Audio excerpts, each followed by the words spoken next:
Mobile home park investing is complicated. It can be really grueling at times, and many people are going to fail because they follow gurus who make it seem like it's some easy, simple, step-by-step process. There's actually a very high failure rate, and that's where the millionaire investor mindset comes into play. You want to start buying profitable mobile home park investments. And so I'm going to tell you exactly how you need to think about your approach and also what separates the wannabe investors from the successful, profitable, real-world professional investors. I'll also give you the big secret that's helped me in my personal investments, so stick around till the end. In the movies, when the director shouts lights, camera, action, everything begins to happen. Before then, nothing is important. Most will fail because they never actually start. They'll study, and they'll study, and they'll study. Sure, studying can help, but action is what gets something done. Nothing changes through study alone. The problem with analysis paralysis is that the more you research, the more you study, the more you analyze, the more you realize how much you don't know. And so what it does is it creates this spiraling effect where you feel like you have to keep researching more and more, and eventually you just get trapped in that and you become fearful of actually taking action. While you're researching mobile home park investing as a whole, you should really be looking at real deals and analyzing them and then using what you've learned to determine if they're a good deal or not as you go. What this does is it gets you in the activity of taking action and you get comfortable with looking at deals. And sure, you're going to make some mistakes. You're probably going to come across some things day one that you think are good deals, but as you learn more and more, you'll realize why they aren't good deals. The most important part about this is that you're actually taking action and analyzing deals day one. You need to be a ferocious learner. You should be watching, listening, reading everything that you can get your hands on about the industry. And also you should be taking as many courses as you can to just absorb the information as rapidly as possible while you're doing what we talked about, looking at real deals. Another thing that successful, wealthy investors do is they network. And they're not afraid to get into masterminds, different course groups, Facebook groups, and connect with successful people around them and learn directly from people who have already done what they're looking to do. Don't be afraid to reach out to people.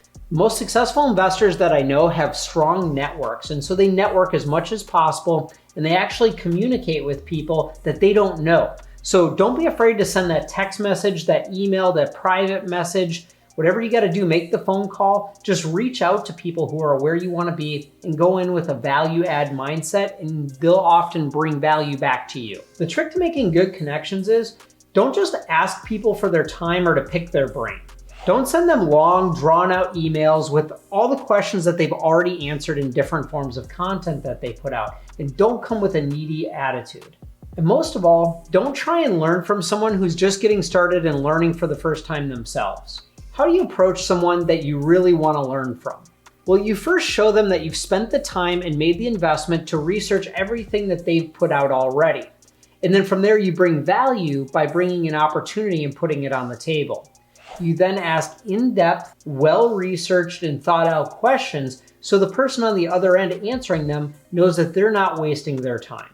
The moment that you ask that very simple question that can be answered through a Google search or watching a few YouTube episodes, the person on the other end that's answering the question is going to instantly know that you're just getting started, you haven't put much effort into it, and they're not going to take you very seriously because you haven't made the investment yourself. And so they're probably not going to give you a lot of their time. It's not only important that you show that you've actually studied up and made an investment to show that you're serious, but by bringing an opportunity or a deal to the table, it shows that you've already started taking action and the other person is going to take you really seriously then. Click like below if you want to improve the way that you think to become a better investor and entrepreneur. Don't be entitled. Often people think that they deserve what other people have, but what they don't realize is that every single bit of it has to be earned. Expect to earn it and respect the work ethic that takes to get there. That's why when I see people who have reached really high levels of success, I can appreciate it and I can celebrate their success because I know that they've put in the work that it takes to get there. You're going to need to hustle. There's no other way around it. What we do in mobile home park investing or commercial real estate investing in general is not some get rich quick, I'm going to read one book or take one course and be uber successful. It's going to take some serious hustle to get deals done. But know that you don't need to work around the clock and ruin your entire family over it. You just need to create good, healthy boundaries and work hard within those boundaries. Don't look for the low-hanging, easy fruit. Successful, wealthy investors recognize that opportunities aren't on LoopNet, they're not on Crexy, they're not dealing with listing agents about their listings, and they're definitely not dealing with daisy chainers pushing deals around that they don't even control.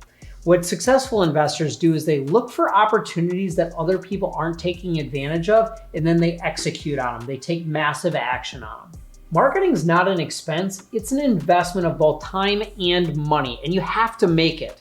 If you're not marketing, you're never gonna see opportunities. When doing your marketing, you need to think outside the box to reach your target buyer, seller, or investor, and you have to put real money behind it and do it at high volumes. Taking a template form that you got from a course or you saw online isn't gonna get you the results because everybody else is using it and it's not creative or new, so it's not gonna reach the person that you're trying to target.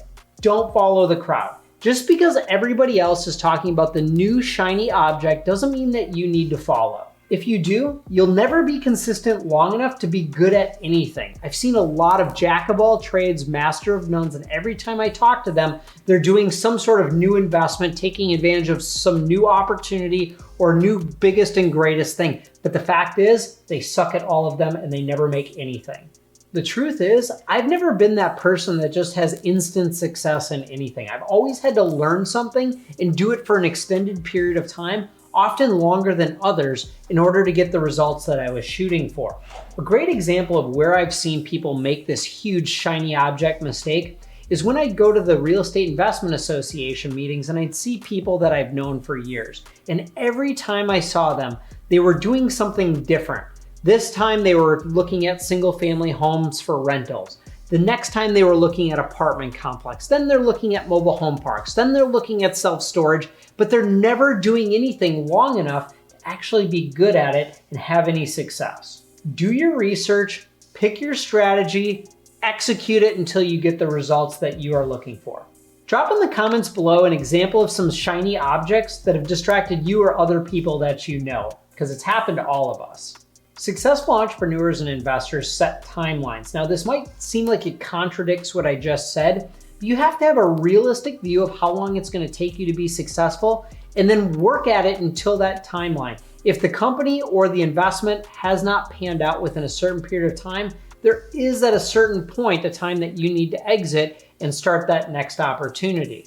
Expect to invest at least a year to get your first deal. And expect to invest at least 10,000 hours to become an expert at something. In the beginning, focus on the business, pay your dues. Don't start out by trying to become an educator or a coach or a guru on something that you haven't become a true expert in yourself. Be genuine. Don't be fake with others, and definitely don't be fake with yourself.